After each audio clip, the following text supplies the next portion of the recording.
जनसुराज प्रशांत किशोर का एक खेरा हुआ अभियान है जो धीरे धीरे अब पार्टी के रूप में बदलने के कगार पर है। प्रशांत किशोर ऐलान कर चुके हैं कि 2 अक्टूबर को पार्टी की घोषणा कर दी जाएगी, यानी कि जनसुराज जो अभियान है 2 अक्टूबर को जनसुराज पार्टी बन जाएगी। लेकिन इन सब के बीच जैसे जैसे प्रशांत किशोर का कारवा आगे बढ़ा, प्रसिद्धि मिलती गई, लोग जुड़ते गए, लेकिन अब जब भारी संख्या में लोग जनसुराज से जुड़ गए हैं तो कुछ ऐसे पॉलिसी जनसुराज की तरफ से खुलकर सामने आने लगे जिसके कारण अब जनसुराज में लगातार टूट की खबरें भी आपको देखने को मिलेगी। एक बड़ी टूट की खबर है जिसमें एक जनसुराज के नेता ने तकरीबन 1700 से अधिक कार्यकर्ताओं के साथ जनसुराज से इस्तीफा दे दिया है, जनसुराज से अपना नाता तोड़ लिया है। मैं बात कर रहा हूं अभय संबर की।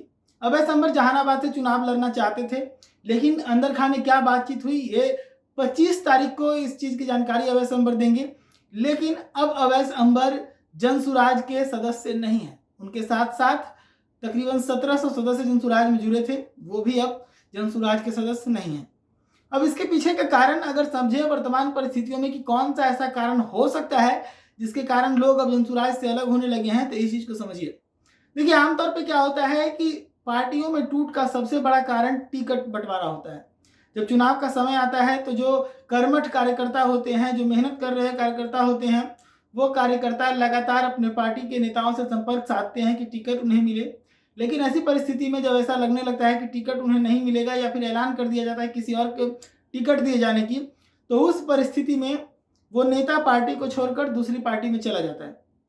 लेकिन प्रशांत किशोर की जो नीति है टिकट बांटने की, वो नीति सिर्फ फुटओवर वाली है। इसी के कारण जो दावेदार हैं, टिकट की दावेदारी के साथ जनसुराज से जो लोग जुड़ रहे हैं, उन लोगों में एक बड़ा संशय का माहौल बना हुआ है कि क्या टिकट मिलेगा कि नहीं मिलेगा। तो एक मॉडल समझते हैं, किस मॉडल पे टिकट बांट रहे हैं प्रशांत किशोर, इसमें समस्या कहाँ आ रही है, इस चीज को भी समझते हैं। आपने सुना होगा प्रशांत किशोर ने खुद ऐलान किया कि हर एक विधानसभा क्षेत्र में 5-6 लोगों को हम काम करने के लिए भेजेंगे। 5-6 लोग हर एक विधानसभा क्षेत्र में जाके काम करेंगे और उन 5-6 लोगों में से जिनका काम बेहतरीन होगा उनको वहां का टिकट दिया जाएगा ताकि एक बेहतर नेता एक क्षेत्र को मिल सके। यहां तक अगर एक मतदाता के हिसाब से देखा जाए या एक नागरिक के हिसाब से देखा जाए, विधानसभा क्षेत्र के नागरिक के हिसाब से देखा जाए, तो ये एक बेहतरीन फैसला है। ऐसे में एक बेहतर नेता को चुना जा सकता है। लेकिन समस्या यहां पर यह आ रही है कि अगर 4-5 नेता जो मेहनत कर रहे हैं, अपना पैसा बहा रहे हैं पार्टी के लिए, अपना वक्त पार्टी के लिए जाया कर रहे हैं और पार्टी के जनाधार को बढ़ा रहे हैं, वैसे में नेता को यह संशय हो जाए कि हमें पार्टी कुछ नहीं देने वाली, तो वो नेता क्यों अपना पैसा पार्टी को लगाएंगे, पार्टी में लगाएंगे। वैसे नेता क्यों अपना समय पार्टी को देंगे, वैसे नेता क्यों जनसुराज के पीछे लगे रहेंगे, ये एक बड़ा सवाल है।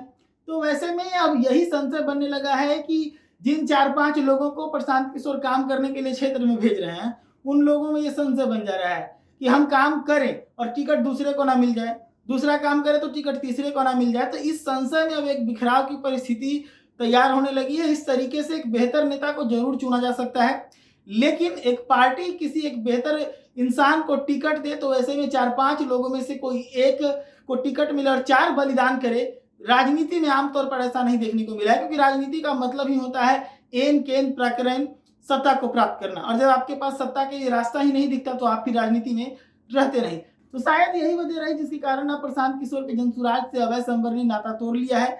अब देखने वाली बात है कि प्रशांत किशोर इतने पे चेतते हैं या फिर किसी और जिसकी संभावना में जता रहा था कि बड़े टूट की वो होती है तब जाकर वो चेतेंगे। हालांकि प्रशांत किशोर लगातार अभी अपनी पदयात्रा में आगे बढ़ रहे हैं, लोगों को जोड़ने का प्रयास कर रहे हैं, लेकिन एक तरफ जहां लोग जुड़ रहे हैं वहीं अब संशय की परिस्थिति में लोग टूट भी रहे हैं। आपको क्या लगता है? आप अपनी राय पूरे मामले पर रखिए और जुड़े रहिए के साथ।